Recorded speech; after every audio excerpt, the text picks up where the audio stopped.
Synced Off Planet is perhaps not a game that you've heard of, but I imagine that you'll hear a lot more of it in the next few months, and I was very lucky I got to play this and record it at Gamescom last week, and that's what you're seeing now. So this game is being developed by a Tencent-owned studio called Next Studios, and also in collaboration with a UK-based studio called Gobbo, or G-O-B-O.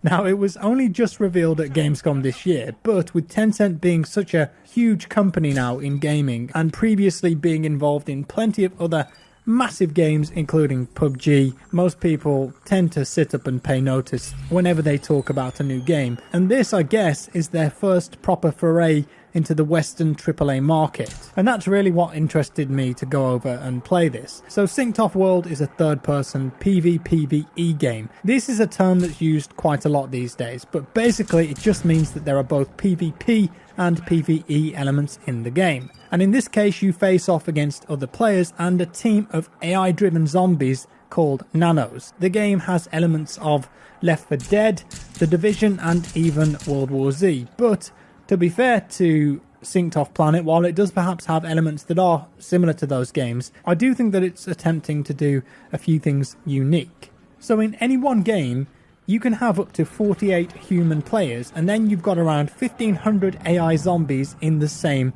play space. That's a whole lot of zombies. Of course, these aren't just any zombies though, they are AI zombies, which the game calls Nanos, and every round of the game takes around 20 minutes to complete, and when you load in, you start with a basic loadout of guns such as low-powered pistols, something a bit similar to the way Ring of Elysium works, and then, you've guessed it, there's loot around the map to get better weapons and gear. The arena here is around 1.5 kilometers, and you can play the game in teams of 3.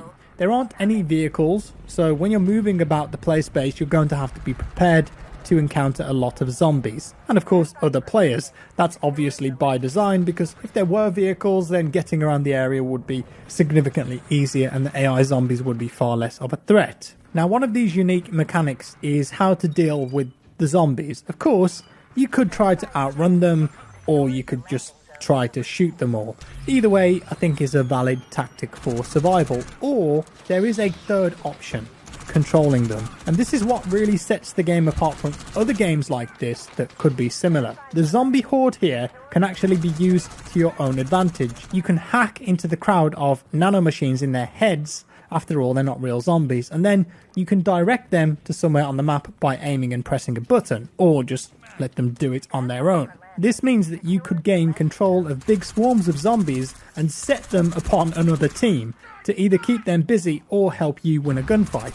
Or what if you've got a horde after you, but you control your own horde, send them to deal with it. Hacking them is quite simple. First of all, you need to find a zombie who has a vulnerable node that you can hack. You saw that at the start of the footage. You shoot it out, and then you need to hold down a button to spread the malware, remembering that when you're doing this you are vulnerable for a few seconds. And then every nearby nano or zombie which is linked will be under your control, and then you can either send them on their merry way to a certain location to just defend it, or if left alone they will automatically attack enemy players and unhacked zombies. Friendly zombies will be highlighted in green, and the enemy ones are shown in purple. Interestingly, the zombie bodies don't just disappear when they die either, so if you have a large horde of them that you, send over to occupy some other players, well, when they kill them, the bodies will still persist in the world, potentially stacking up wherever they're killed. That in itself creates further problems or benefits. So the goal of a game is to grab a solitaire airship, because the aim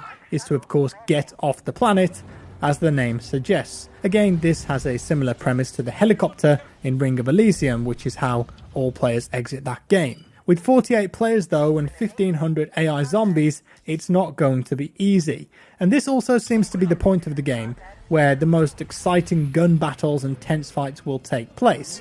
The airship has a random pickup spot, and to get off the world you need to, wait for it, sync with the Ark shuttle. To make sure that you survive though, you need to keep the landing area clear for a certain amount of time, and that means taking out any nanos that come in to ruin your day, and of course human players that want in on that action as well. That means that this part of the game can get really busy and messy, and if you lose, someone else will take the one and only ticket off the planet. Interestingly, unlike with similar games like this, you don't pick your spawn location, it's a predetermined random location. It's worth knowing too that if you're in a squad of 3 and one of you goes down, then that's not it. You can be revived by the rest of your squad mates. So as long as there's one of you left and you can revive, you should be able to stay in that game. So the game is currently in alpha, but a lot of the elements feel very similar to Ring of Elysium. The HUD, the whole UI that shows your weapon status and ammo, it feels a bit Division. Even the kill feed, all familiar. The core gunplay and the character models feel very similar to The Division to me, more than Ring of Elysium, and that's not to say that's a bad thing, because if you have a system that works, I suppose you could argue that there's no point developing a new one, and instead it's better spent creating actual new gameplay mechanics. But there is a certain element when resources just look too similar across multiple games, although when a game is free to play, I imagine that there is less of an argument to be had there. But I do think that this is where a problem could potentially arise, because the developers have not yet decided if the game will be free to play, like a lot of Tencent games are, or if it will charge an upfront fee. Of course, there will be microtransactions in the game.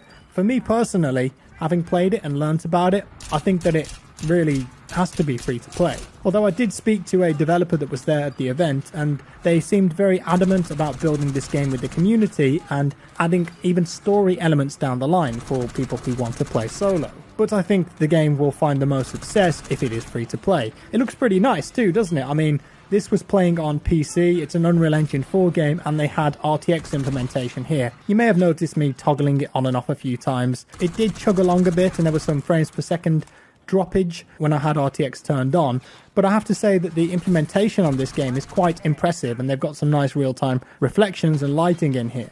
But of course, how well this game is received is hugely dependent on if the game has an upfront charge, and the studio said that they're planning to run a closed beta and then run an early access period next year, and perhaps those tests will give them an idea of how to price the game or if to just make it free. It's also worth saying that the similar elements to Ring of Elysium could also just be placeholders, as the game is still in such an early state. I have to say though, having played it, the gunplay in the game is solid, the animations, the visuals are nice, the core movements I think is also done well. They've got a proper cover system in here too, all a big positive. Movement has a certain weight to it as well, which felt nice, as you would expect from a AAA studio owned by one of the biggest companies in the world. The level of quality and polish is high here. And this game also has an area called the Haven, and that's a pre-match area where players can hang out, organise teams, purchase accessories, and it just adds a new layer of social interaction between the players. It reminds me a little bit of a pre-game lobby in a Battle Royale game, or perhaps the Tower in Destiny. And this Haven section of the game is the area that's being made by the English studio Gobbo, or G-O-B-O. I don't know what G-O-B-O stands for, but I'm just going to call it Gobbo because I think it's funny. So, wrapping things up, the developers have been keen to stress that there is more to Synced than just one multiplayer mode and map. What they've shown here is just a slice of the cake, and the goal is to provide PvE content in episodic form, and future content will take place in different locations and will attempt to flesh out other parts of this Synced universe they've created, which could potentially offer up interesting content and maybe even story, like I mentioned, down the line. From what I've seen and played so far of Synced Offworld, it's got a lot of elements that are either taken or inspired by other games. Parts of it feel pulled directly from Ring of Elysium, the other elements feel heavily inspired by The Division, and you could even add World War Z into the mix. The question remains though, if all of those elements are put together and the unique twist on being able to control the zombie horde actually create an original concept, or if it just feels like a lot of ideas mashed together that don't truly work that well. Based on what I've played, I have to reserve judgment. It was a very early build, a very quick snippet, a small part of the game, so I don't want to make any judgments at the moment, and I want to see the price point that this game aims to hit the market at. I think it should be free to play, and also what other content will be released down the line. It has to be said that what we've seen so far is an interesting concept, and I could see this game being popular if it ends up being a free-to-play title. But let me know your thoughts down in the comments below, guys. Are you liking the look of this? Throw it away, give it a go, let's have it. With that said, I'm going to leave it there. Thank you so much for watching, guys. If you enjoyed this video, leave a like. If you didn't, a dislike, subscribe for more, hit that bell for all notifications, and I'll see you in the next one.